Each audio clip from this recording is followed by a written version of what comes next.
All right, so are you ready to dive into some seriously creepy Christmas stories? Oh, yeah. Always up for a good dose of holiday chills. Well, we've got 3 stories from Mr. Nightmare's YouTube channel.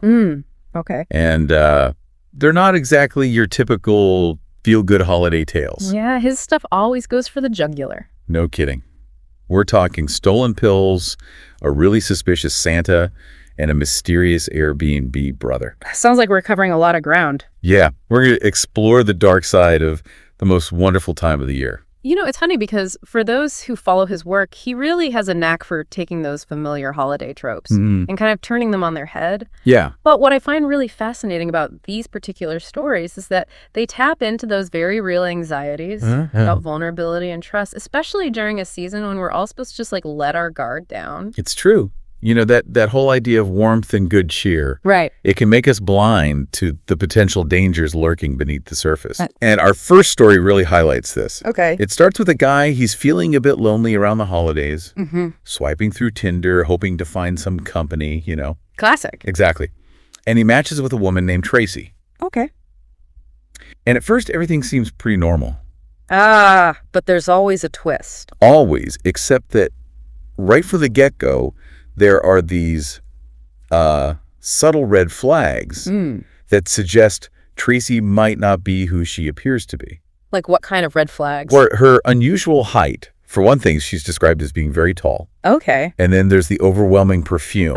Sensory overload. And then the way she spills red wine all over his couch almost immediately. Whoa, that's a bold move. Like it's a subconscious alarm bell going off. Yeah, I'd be side-eyeing that for sure. And it makes you wonder, right? Yeah. How often do we ignore those subtle cues, especially in the context of online dating where first impressions are everything? Oh, totally. You're trying to put your best foot forward. Right. Do we sometimes convince ourselves to overlook those warning signs because of loneliness or, in this case, the desire for companionship during the holidays? It's a really good question, and this story kind of brings that to light. Yeah.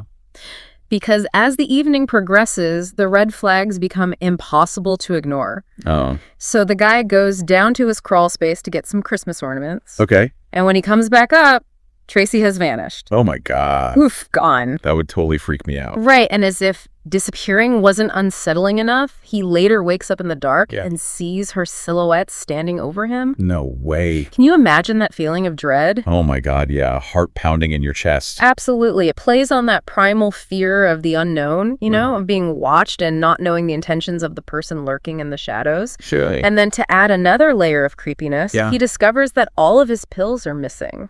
What? Vitamins, supplements, even prescription medication, all gone. So she was there to steal his meds. It seems that way. Wow, using a Tinder date as a cover. It really makes you think about the lengths people will go to, Yeah. especially when driven by desperation. And that desperation can be amplified during the holidays, right? Absolutely. The pressure to be joyful, to connect with others, to present this picture of happiness. It can weigh heavily on people who are struggling, maybe even driving them to extreme measures. It's a sad reality. It is. This story, while unsettling, really offers a glimpse into the complex reality of addiction. Definitely. And how it can manifest in these unexpected ways. Yeah, it's not always so cut and dry. It's a stark reminder that beneath the surface of holiday cheer, there are people grappling with very real challenges. And sometimes those struggles can lead to actions that put others at risk. For sure. It's a good reminder to stay vigilant out there. Absolutely. Even during the holidays. Yeah. It really is a sobering thought, isn't it? Yeah. That even during a season we associate with, you know, joy and generosity. There are those who kind of exploit that very trust for their own gain. Yeah. And speaking of exploiting trust, our next story takes us back to Christmas Eve of 1997. Okay. And it involves a character who embodies that holiday spirit in a particularly sinister way, a fake Santa Claus. Oh, man. This one is so unsettling on so many levels. Right. It's bad enough to have someone try to, you know, break into your home. Yeah. But to have them do it dressed as Santa Claus, Right. a figure who represents, childhood innocence and joy, it just adds this extra layer of creepiness to the whole situation. This story is told from the perspective of a man who was just 7 years old at the time. Wow, okay. He and his 4-year-old sister are home alone. Oh, no. While their father, a doctor, is working a holiday shift at the hospital. Oh, wow. And their mother, unfortunately, is struggling with alcoholism. Oh, geez. And is passed out, leaving these young children essentially on their own. So they're really vulnerable. Incredibly vulnerable. And then you have this guy in a Santa suit. Right. Knocking at the door. Knocking at the door. Claiming that he's now bringing gifts to Jewish children as well. And it's that detail, that seemingly harmless deviation from the traditional Santa narrative that really makes the story so disturbing. It is. It speaks to the cunning of this individual. Yeah. His willingness to manipulate cultural expectations. Right. To gain access to vulnerable individuals. And the fact that he specifically targets a Jewish family on Christmas Eve. Right. Knowing that they might be less likely to expect a visit from Santa. Right. That just adds to that chilling nature of his intentions. It really does. Yeah. And what's remarkable is the 7-year-old boy's awareness of his family's faith and traditions. Right. He immediately recognizes that this Santa's claim is bogus. Yeah. Pointing out that Jewish people receive gifts during Hanukkah. Right. Not Christmas. It's a testament to the power of even young children's understanding of their cultural identity. Absolutely. And their ability to discern truth from falsehood, even when it's presented by a figure of authority like Santa Claus. It's a reminder that children are not naive or incapable of critical thinking. They observe, they analyze, and they draw conclusions based on their understanding of the world. And in this case, that critical thinking saved the day. Absolutely. Because when the fake Santa tries to force his way into the house, this quick-witted 7-year-old sets off the smoke alarm. Whoa. Using candles from their Hanukkah menorah. That's incredible. Talk about thinking outside the box. That's amazing. It's a brilliant move, though undeniably risky. Yeah. But in that moment of terror with his younger sister to protect. Right. And no other adults to rely on. Yeah. He taps into his resourcefulness and courage, using what's available to him to summon help.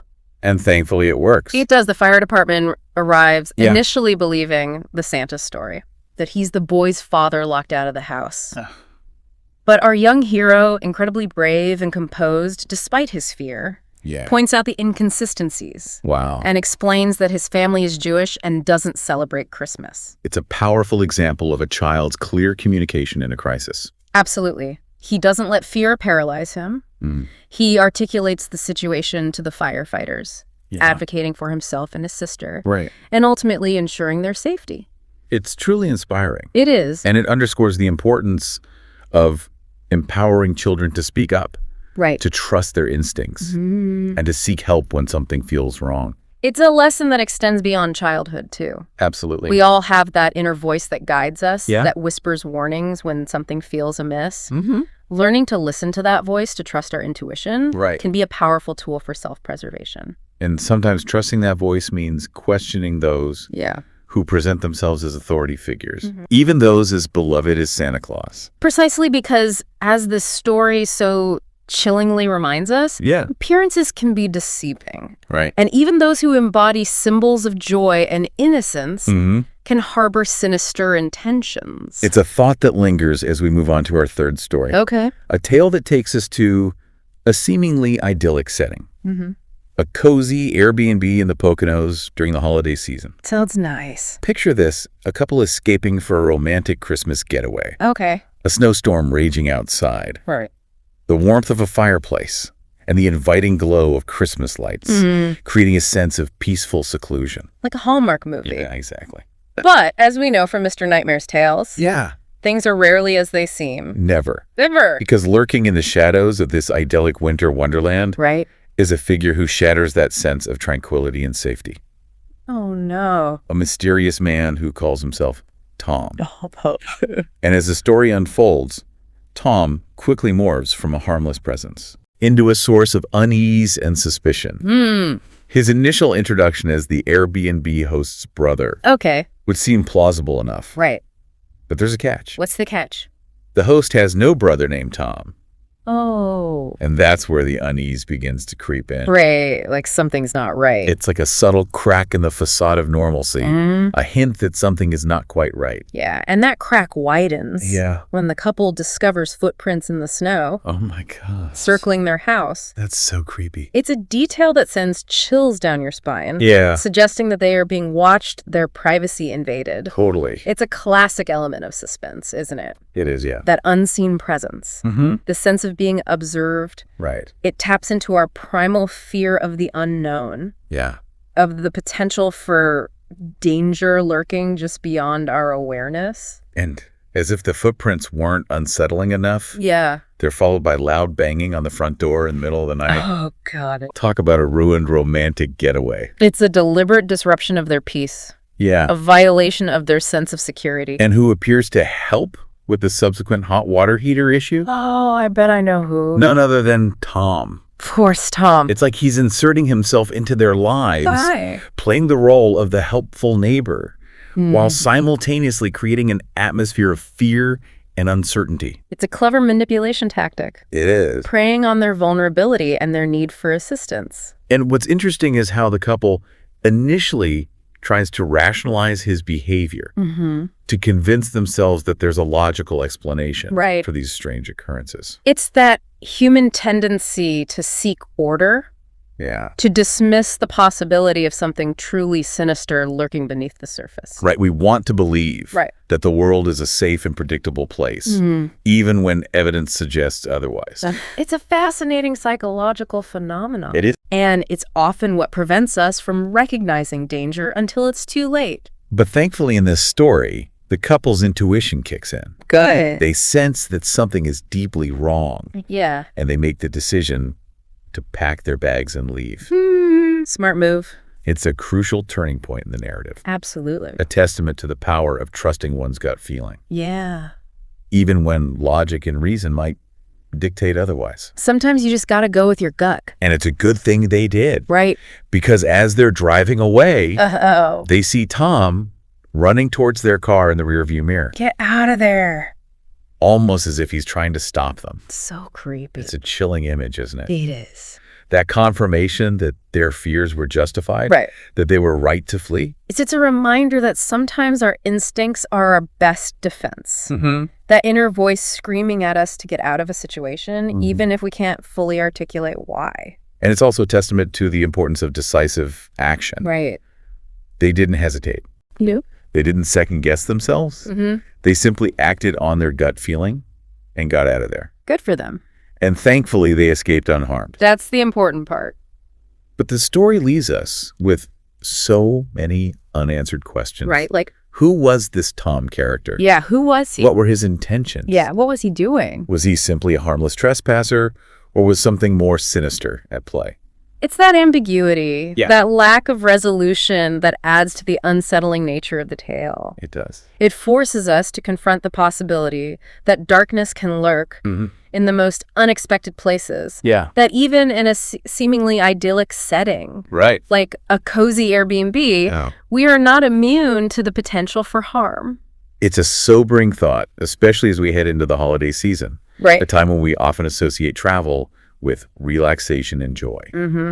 This story reminds us that vigilance and awareness are essential, Definitely. no matter where we are or what time of year it is. Absolutely. And, you know, as we reflect on these 3 chilling Christmas encounters, Yeah.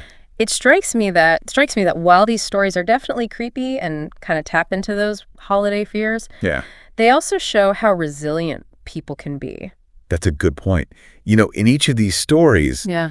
the people involved face these like really unsettling and dangerous situations, but they managed to escape unharmed. They did. You know, they relied on their instincts, their courage, their quick thinking. Get through it all. Like that 7-year-old boy setting off the smoke alarm, Yeah. and the couple fleeing the Airbnb when things felt off. Those were like split-second decisions made under so much pressure. Oh, yeah, definitely. And they totally made all the difference. It shows you how strong people can be when they need to be. Exactly. It's like we have this inner strength Yeah. that kicks in when we're faced with danger. Like a survival instinct. Yeah. And, While we've been focusing on these specific stories from Mr. Nightmare, they really represent so many other untold stories. Oh, absolutely. Of people who have faced similar situations. Right. People who have had their sense of safety violated their trust, trade. Exactly. Yeah. It's not always easy to talk about these kinds of experiences. No, it's not. But it's so important to share them. It is, because hearing those stories can really help others who might be going through something similar. It's like a validation of our fears. Right. Reminding us that we're not alone. Exactly. We all feel vulnerable sometimes. Especially during the holidays. Yeah, for sure. It can be a really emotionally charged time. Absolutely. I think sharing these stories is like a way of connecting with others who understand what it's like. Yeah. Who understand the complexities of navigating a world where danger can be anywhere. Exactly. And by sharing those stories, we empower ourselves and others to be more aware, more prepared, more resilient. Absolutely. As we wrap up this deep dive, it occurs to me that despite how creepy these encounters were, they also show how important community is. Oh, yeah, for sure. That idea of looking out for one another. Especially during the holidays. Like the 7-year-old boy and his sister. They had each other. And the couple at the Airbnb. Yeah, they had each other. And they had the support of the Airbnb host, too. Right, who believed them and took their concerns seriously. Exactly. It's like, even when we're scared and things are uncertain, we don't have to go through it alone. There's strength in numbers. Absolutely. In reaching out to others, in building that network of support. And that sense of community is so important during the holidays. Yeah. When routines are disrupted, people are traveling. Yeah. Vulnerabilities are heightened. So true. So as we all get ready to celebrate with our loved ones, let's remember these stories. Yeah. Not to be afraid, but to be aware. To be present. And to be there for each other. Absolutely. To cherish those connections. Yeah. To appreciate the joy and togetherness. And to never take our safety for granted. Or the safety of those we care about. Well said. And to all of our listeners out there, we wish you a safe, joyful, and memorable holiday season. Happy holidays, everyone.